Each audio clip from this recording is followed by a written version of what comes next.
राष्ट्रवादी काँग्रेस एकत्र येताच सगळी सूत्र आम्ही अजितदादांकडे देणार होतो, असा मोठा दावा पवार गटाच्या साप्ताहिकातून शशिकांत शिंदे यांनी केलाय.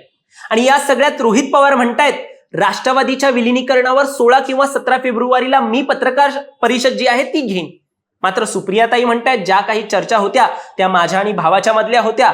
आता दादाच नाही राहिला तर यावर बोलून काय करू, विलिनीकरणावर बोलून काय करू. आणि मग हे सगळे हे नेत्यांचं म्हणणं असलं तरी माध्यमे एक बातम्या देत आहेत की राष्ट्रवादीच्या विलिनीकरणाचा आता विषयच संपुष्टात आलाय. कारण तटकरे आणि पटेल यांना राष्ट्रवादीला सत्तेत वाटा द्यायचा नाहीये. एकसंघ राष्ट्रवादीमध्ये जी शरद पवारांची राष्ट्रवादी आहे त्यांना सत्तेत वाटा द्यायचा नाहीये. आणि भाजपमधील जे राज्य पातळीवरचे नेते आहेत त्यांना देखील राष्ट्रवादी एकत्र आली तर आगामी लोकसभा आणि विधानसभा निवडणुकांमध्ये फायदा होणार नाहीये असं त्यांना वाटतंय. नेमकं राष्ट्रवादीच्या विलिनीकरणावर काय काय ठरतंय, कारण की वेगवेगळे मुद्दे जे आहेत वेगवेगळ्या स्तरावरून येत आहेत. एकीकडे राष्ट्रवादी काँग्रेस अजितदादा पक्षांचं म्हणणं आहे की आपण विलिनीकरण नाही केलं पाहिजे. एकीकडे शरद पवार गटातील जे महत्वाचे नेते आहेत ते पत्रकार परिषद घ्यायला तयार आहेत, ते एक नवीन दावे करतायत.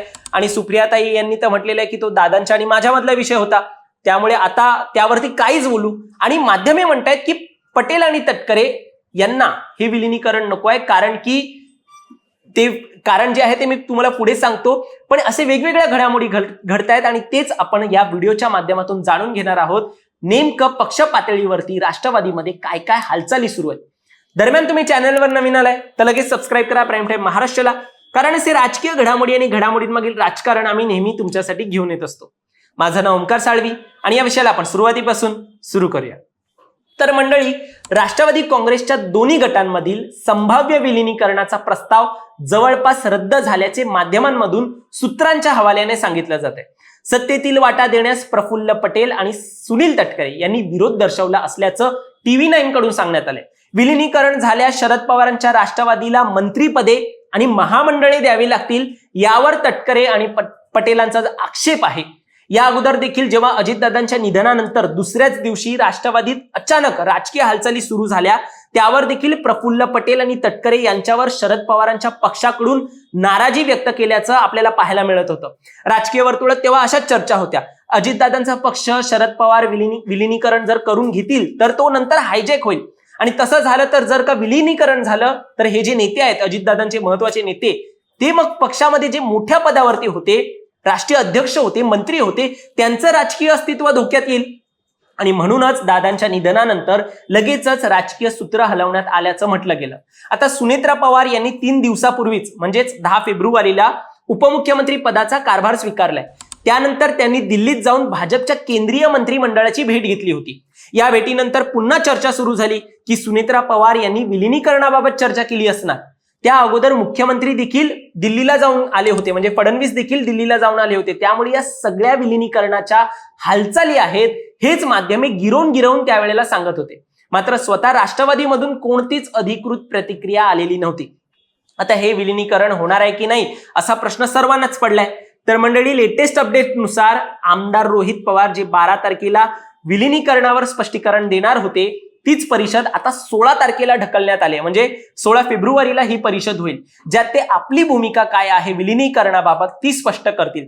सोबत त्यांनी तटकरे आणि पटेलांना त्यांच्या पक्षाच्या पत्रकार परिषदेची तारीख जी आहे ती देखील जाहीर करण्याचे आव्हान दिले आहे. आता ही तारीख जाहीर करण्याचं आव्हान का दिलंय तर रोहित पवार म्हणतात की मी 16 तारखेला पत्रकार परिषद घेतो तर तुमची तारीख पण पुढची जी आहे ती जाहीर करून टाका आणि माझे जर मी पुरावे मांडतो तर त्याला तुम्ही उत्तर देऊन टाका.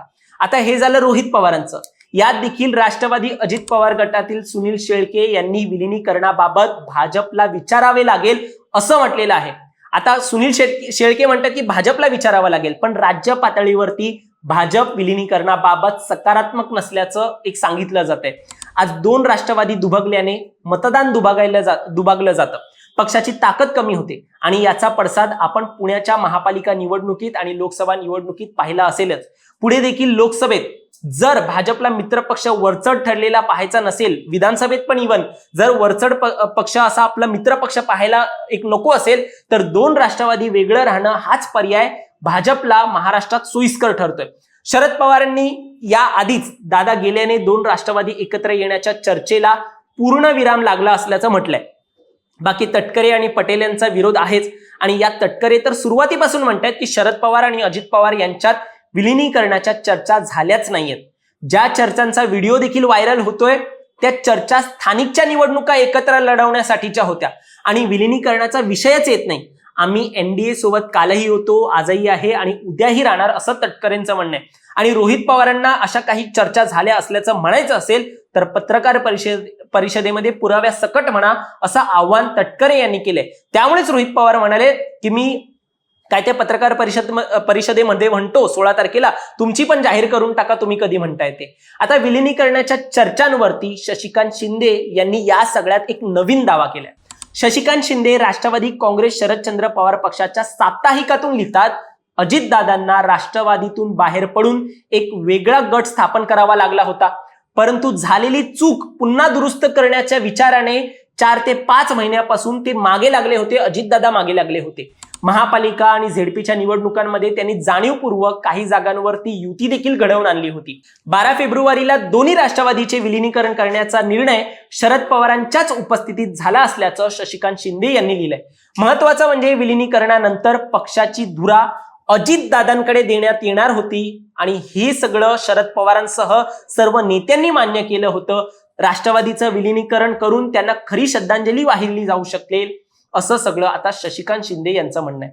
शशिकांत शिंदेनी केलेल्या दाव्याने राजकीय वर्तुळात चर्चांना उधाण आलंय. अजितदादांकडे नेतृत्व देण्यात येणार होतं म्हणजे शरद पवार आणि सुप्रिया सुळे या सगळ्यापासून बाजूला राहतील किंवा केवळ मार्गदर्शकाच्या भूमिकेत राहतील, असा याचा अर्थ होत असल्याने हा फार मोठा दावा आहे. आता शशिकांत शिंदेच्या या दाव्यानंतर राष्ट्रवादी अजित पवार गटातील हे नेते म्हणजे विशेषतः पटेल, तटकरे, मुंडे, भुजबळ आणि चाकणकर ही जी मंडळी आहेत ते नेमकं आता यावरती काय बोलणार याकडे सगळ्यांचं लक्ष आहे. तटकरे यांनी काय केलंय, शशिकांत शिंदे यांनी जो लेख लिहिलाय त्याची प्रतच आता मागवून घेतली, ते यावरती बोलणार आहेत. परत रोहित पवारांची पत्रकार परिषद झाली तर त्यावरती देखील ते संवाद साधतील. पण हे स्पष्ट आहे, दादा गटातील नेत्यांना हे एकत्र येणं नको आहे आणि जर एकत्र आले तर त्यांच्या राजकीय अस्तित्वाची लढाई असू शकते काही महत्वाच्या नेत्यांची. आणि याच विषयावरती हसन मुश्रीफ म्हणतायत मग की अजित पवारांच्या पातळीवर काही चर्चा सुरू असतील तर त्याची माहिती आम्हाला नव्हतीच. मात्र पवार कुटुंब आणि विशेषतः सुनेत्रा पवार यांची विलिनीकरणाबाबत भूमिका काय आहे यावर अंतिम निर्णय अवलंबून असेल. सुनेत्रा पवारांनी जर पक्ष विलिनीकरणाचा निर्णय घेतला तर आम्हाला तो स्वीकारावाच लागेल, असं विधान मुश्रीफांनी केलंय. पण सुनेत्रा पवार यांना त्यांच्याच पक्षातील महत्वाचे नेते या सगळ्यात पाठिंबा देतील का, हा प्रश्न देखील आहे. तुम्हाला यावर काय वाटतं? तुमचं मत देखील आम्हाला कमेंटमध्ये नक्की सांगा. धन्यवाद.